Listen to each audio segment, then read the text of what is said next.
Assalamualaikum warahmatullahi wabarakatuh. Perkenalkan saya Cindy Fadlina Enggalia Putri dengan NIM 22221174. Baiklah, di sini saya akan memberikan video edukasi tentang terapi komplementer pada bayi. Selamat menyaksikan.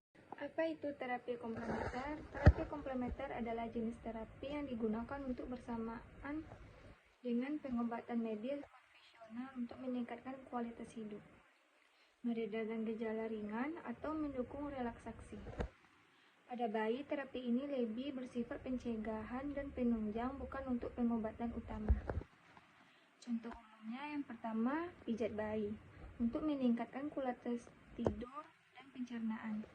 Yang kedua, aromaterapi menggunakan minyak esensial untuk menciptakan ketenangan.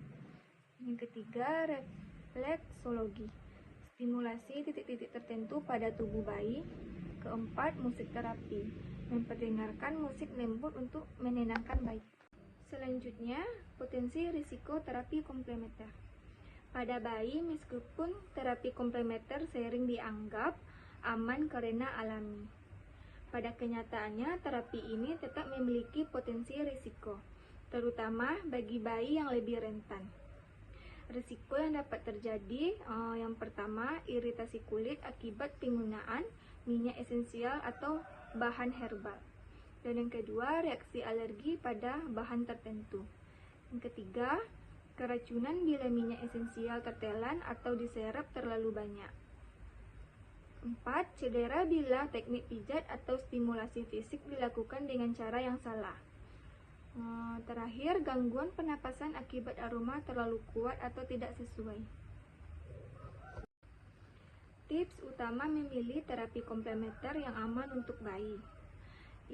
Tips pertama, pilih terapi yang kompeten dan legal sebelum memutuskan terapi.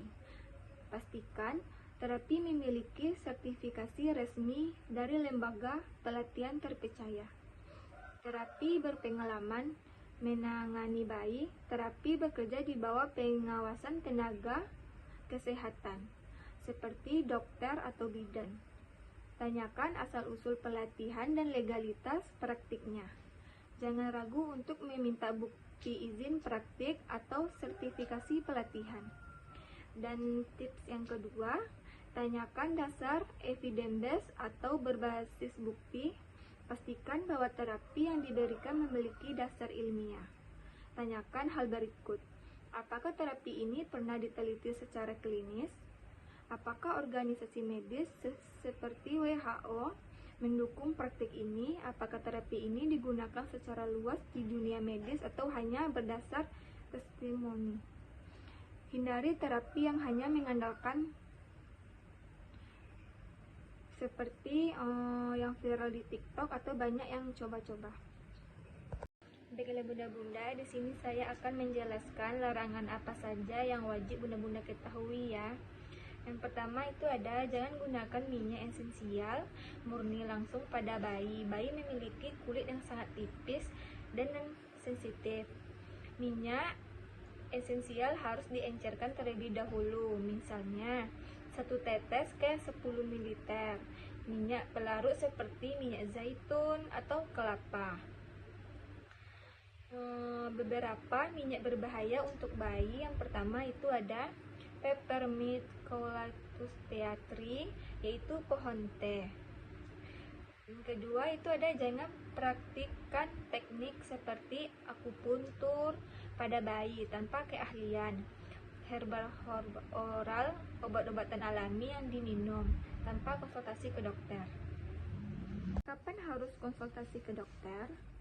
Sebelum menjalani terapi, selalu konsultasikan ke dokter anak, terutama jika bayi memiliki kondisi medis tertentu seperti prematur, asma, atau alergi.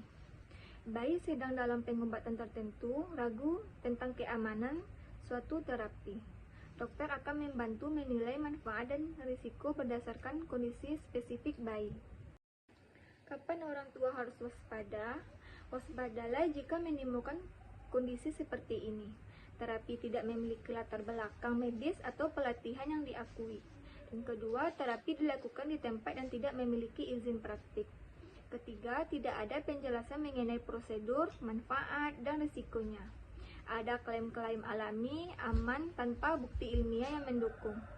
Terapi ditawarkan secara masif lewat media sosial tanpa regulasi. Selanjutnya, kesimpulan. Terapi komplementer dapat menjadi pendukung yang baik untuk kesehatan bayi. Namun, penting bagi orang tua untuk memastikan keamanan, legalitas, dan bukti ilmiah sebelum memilihnya. Jangan ragu untuk bertanya, meneliti, dan menolak terapi jika ada yang tidak jelas. Jadilah orang tua yang aktif, cerdas, dan kritis dalam mengambil keputusan terkait kesehatan anak.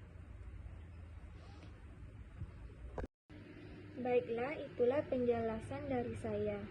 Semoga bermanfaat ya bunda-bunda. Assalamualaikum warahmatullahi wabarakatuh.